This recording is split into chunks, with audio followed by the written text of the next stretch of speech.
Well, but sort of in a general way, I mean, there are similarities between Steve Jobs and the Social Network in that we're kind of chronicling the life of someone who's created something that's very important to mainstream culture and kind of changed the way we interact in society. Mm-hmm. What is it about this this tale that appeals to you?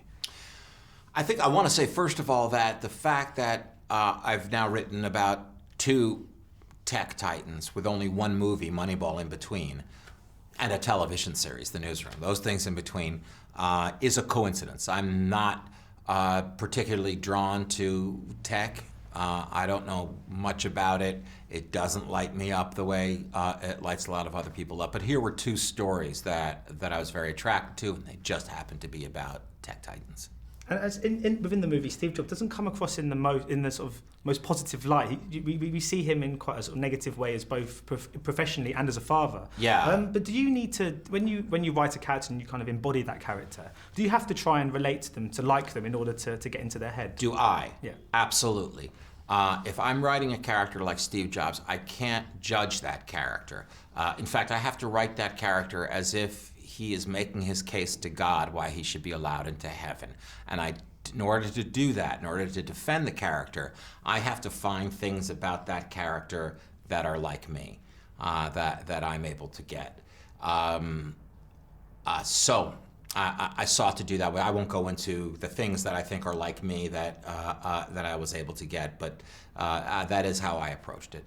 And had you ever met Steve? And in regards to your research, did you meet many people that knew him, like his daughter, for instance, to help craft the character? I met everyone, including and especially Lisa. I met everyone, all the real-life people who are portrayed as characters in the film, and then several dozen other people who knew and were very close to Steve. I met everyone but Steve, who had passed away by the time I'd started writing this. But I actually spoke on the phone to Steve 3 times in my life. He called me once completely out of the blue just to tell me that he liked something that I had written. I think it was an episode of The West Wing that had aired the night before. The second time was to invite me to tour Pixar in the hope that I would write a Pixar film, and the third time was just to ask for my help with his Stanford commencement speech.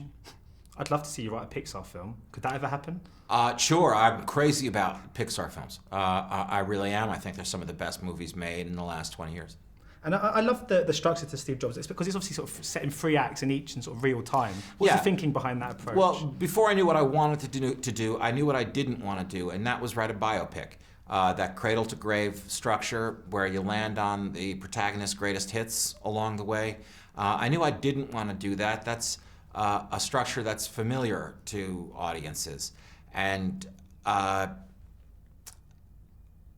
like claustrophobic spaces. I like compressed periods of time, especially when there's a ticking clock.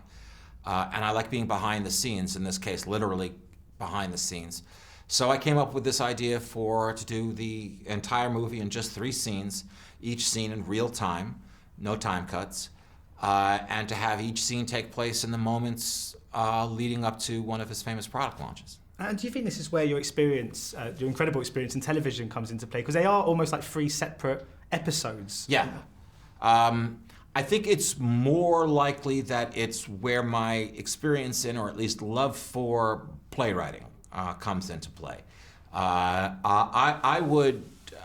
like everything to be a play. I'd like, really, when I get an idea for something, I first think, can this be a play? Do I have an idea for a new play? And then I think, no, it's a movie or it's a TV series, damn it. So, okay, I'll do that. In this case, I simply didn't give in to the damn it part of it. I had been hired to write a movie. I thought, it's a better play than a movie. I'm not going to tell anybody. I'm going to write the play, and I'm going to bring in a visual master like Danny Boyle, and it's going to be a movie, and I just won't tell anybody that what I really did was write a play. Until now. Yeah, just did. You're the first one. And in regards for writing for Danny Boyle, did you know then from the offset it was going to be him? And if so, does that change the way you approach a screenplay? Did you ever try to match it to the director's sensibilities at all? I did not know who would direct it or who would star in it. I didn't know anything about it when I started writing it. And no, when the director comes on, you don't tailor it to their sensibility. You begin to do, you're taking the director's notes. He'll become a de facto script editor for you, and you're taking his notes. And it may be something just as simple as, I'm planning on, you set this entire interview in this one room. I want them to get up and go down the hall to the drinking fountain and get some water and come back during this scene. Can you adjust the scene so that that happens? Of course.